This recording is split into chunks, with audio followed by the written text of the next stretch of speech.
guys! My name is Kevin, and it's Tuesday, and I'm coming to you from Magoosh. We are here to learn more about what matters in the real world. So this is our third, I think it's our third installment. Maybe fourth even. Not quite sure. No, third. Yes, I'm getting a signal that it's third.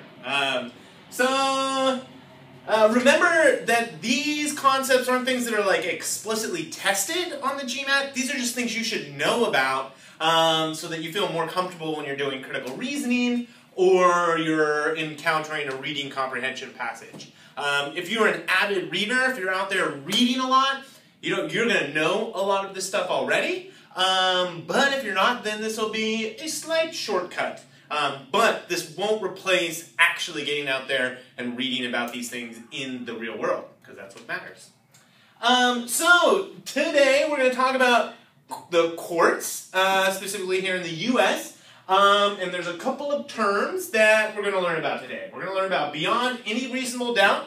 Also, this is synonymous, beyond a shadow of a doubt. You might hear that as well. Burden of proof, criminal case, civil case, which is also known as a lawsuit. That's where lawsuits take place. And then finally, the jury. And you might even learn some other things along the way. So, let's start with the criminal trial. The criminal trial is where someone is tried for a crime and the punishment will be jail time, going to jail. There also might be some smaller punishment involved, but it's about breaking the laws and being convicted and going to jail, usually. So if someone steals something, or someone embezzles money, or someone kills another person, then that's going to go to criminal trial. There's some things you should know about a criminal trial. One, you have people who are prosecuting. Those are the people usually working for the United States government or the local government, trying to prove that this person committed a crime. And then you have defense, or the defendant, and that's the person who committed the crime and is trying to show that they didn't commit the crime. In a criminal trial, you have a judge, and then these are supposed to be lawyers, the people representing the state and the defendant.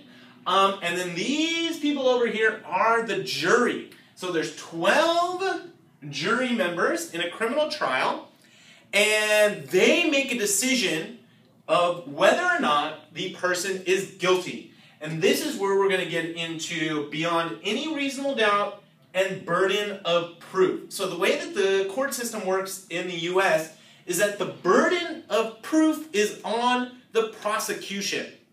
So what that means is the prosecutors have to prove, it's their job to prove guilt. It's not the defendant's job to prove innocence. So that's where the saying comes, or where you hear innocent until proven guilty. So the person who's being, who we think committed the crime, we have to consider them innocent until the prosecution, can prove that they actually did the thing. And so you might ask, well, what is the proof? Like, how do you prove that? What is the metric? How do we decide? Well, the jury is told that they need to convict the person, or they can only convict the person, if it's beyond any reasonable doubt that this person didn't commit the crime. Or did commit the crime, So, what that means is the prosecution has to show that it's obvious to any reasonable person that this person did commit the crime. Now, it doesn't have to mean that there's no doubt. That's not what it says. Beyond any reasonable doubt. It's not that there's no doubt, but that doubt that might exist can't affect a reasonable person's view of the situation. And so, you can get into a discussion about what does reasonable mean, beyond doubt, what does that mean? There is that discussion that does take place, but for the sake of the criminal trial, beyond any reasonable doubt in order to convict a person. And the reason was that our founding fathers were very worried, or they were extremely worried, that innocent people would be convicted by the state. And so they wanted it to be very hard to convict a person. There has to be lots of proof.